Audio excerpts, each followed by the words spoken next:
3, 2, 1. I was just a bedroom producer, kind of struggling in my bedroom, trying to learn this stuff by myself. I've been doing some kind of electronic music for a long time. I started a little bit of piano when I was a kid, but then very quickly things went in a different direction when someone gave me a copy of Reason. And I built up over the years quite a lot of experience in trial and error, trying to find out how to do various things. I never had any classical schooling for this. I never learned anywhere in particular how to produce.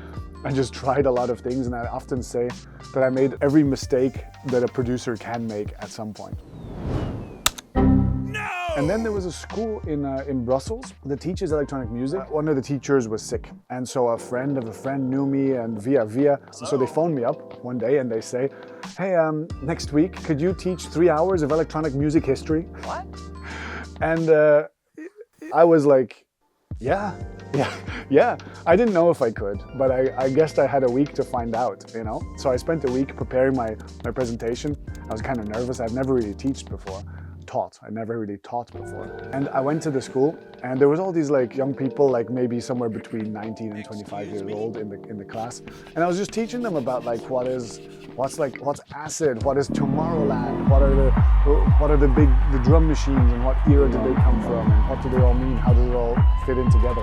And they responded really nicely to me. And so they invited me to come back next week. I'm so excited. And the next week. And then I figured out that I actually really love teaching, and that if you put me in front of someone who's kind of struggling with making the music that they want to make, I can look at their projects and their workflow and talk to them a little bit and figure out where are they experiencing frustration and what kind of concepts do they need to maybe overcome those frustrations and get to the next level. So I started Underdog Music School, which was a real physical place at the time.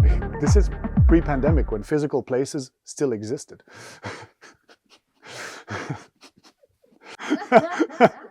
You know the screen you're watching this on? It's not the only reality. Back in the day, there used to be.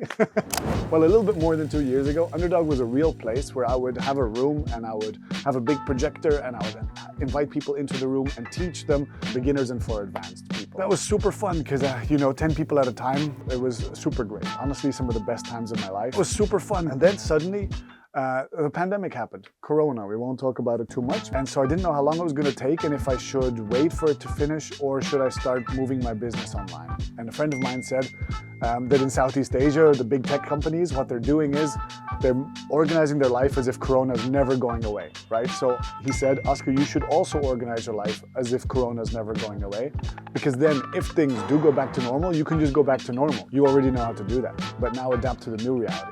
He said, turn on your webcam and start talking and just start inviting people into your Zoom classrooms instead. I was like, I had a lot of limiting beliefs that stopped me from doing this, right? Eventually I did just turn on my webcam and I just overcame the cringe, because as you can imagine, seeing yourself talk for the first time is just cringe, it's terrible. Cringe, it's terrible. And then over time, I did video after video, slowly learned video editing, slowly learned things about cameras and lighting and more music, right? And over time, the quality of the videos got better and better. And my Zoom classes were filling up, and that was great. But then at a certain point, I had to choose, because either I keep teaching these classes, which is really nice, but I can only help 10 people at a time, or I focus on doing large-scale video projects like the YouTube channel, and that's what I'm focusing on right now.